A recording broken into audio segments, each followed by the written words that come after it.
હોસ્પિટલો છે એનો સહારો લેવો પડતો હોય છે, પરંતુ તેમ છતાં આ લોકોનું પેટનું પાણી પણ હલતું નથી। અવારનવાર રજૂઆતો દરેક પોલિટિકલ પાર્ટીઓ તેમજ દરેક ને દરેક સંગઠનો વિવિધ સંગઠનો દ્વારા અવારનવાર કરવામાં આવે છે, પણ એનું કોઈ પણ તંત્ર સાંભળતું નથી।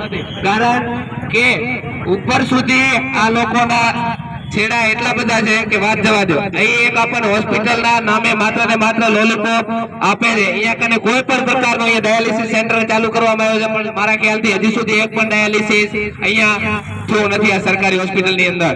અને સરકારી હોસ્પિટલની અંદર ગરીબ અને આપણા જેવો મજૂર વર્ગ એ જ ખરેખર ધક્કા ખાતો હોય છે। બાકી તો સારી ટ્રીટમેન્ટ જે પૈસાવાળા લોકો છે તે તો સારી ટ્રીટમેન્ટ લઈ લેતા હોય છે, પરંતુ આપણા જેવાને એટલે ખરેખર જાગવાની જરૂરિયાત છે।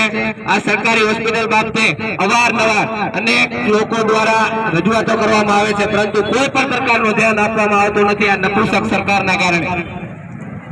કોઈ આ જગ્યા ઉપર મેન સુપ્રિન્ટેન્ડન્ટ ની પોસ્ટ હોય છે, ત્યાં ખરેખર એક સુપ્રિન્ટેન્ડન્ટની નિમણૂક કરવામાં આવતી હોય છે, પરંતુ અહીંયા એના ફરજ ઉપર એક બેનને નિર્ભયા બેનને બેસાડવામાં આવ્યા છે, પરંતુ એ પણ અઠવાડિયામાં 1 કે 2 દિવસ હોય છે મારા ખ્યાલથી।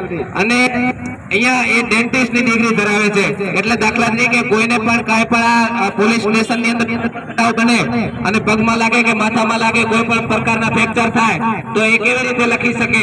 કારણ કે એ તો ડેન્ટિસ્ટ છે, એ માત્ર ડેન્ટિસ્ટ પૂરતું જાણી શકે। પણ અહીંયા ખરેખર જરૂરિયાત છે સારા એવા ડોક્ટરની, સર્જનની। એમડી સર્જન હોય તો અહીંયા કને તમામ સંપૂર્ણપણે બધું કરી શકે। એટલા માટે ખરેખર આ લોકોને જગાડવાની આપણે જરૂર છે, આપણે પબ્લિકે જાગવાની જરૂર છે। આ અવારનવાર સામાજિક અને રાજકીય આગેવાનો તો આવી રજૂઆતો કરતા હોય, પણ સત્તા પક્ષ દ્વારા આવી કોઈ પણ રજૂઆત કરવામાં આવતી નથી। કારણ કે જો સત્તા પક્ષ આવી રજૂઆત કરે તો ખરેખર આનું નિવારણ આવે એમની સરકાર છે। એમ કે છે 182 ધારાસભ્યમાંથી 162 તમારા ધારાસભ્ય છે, શું કામના તમારા ધારાસભ્યો? જો આવી રીતના જો આવી હોસ્પિટલની અંદર સારી હોસ્પિટલને ટ્રીટમેન્ટ ના આપવામાં આવતી હોય, અહીંયા ખાનગી મને એવું લાગે છે કે ક્યાંક ને ક્યાંક ખાનગી હોસ્પિટલો માટે થઈ અને જે છે એ ખરેખર અહીંયા સારી સુવિધા ઉપલબ્ધ કરાવતી નથી। એટલે ખરેખર સૌએ જાગવાની જરૂર છે અને આને આ તંત્રને આંખ ઉઘરાવવાની જરૂર છે।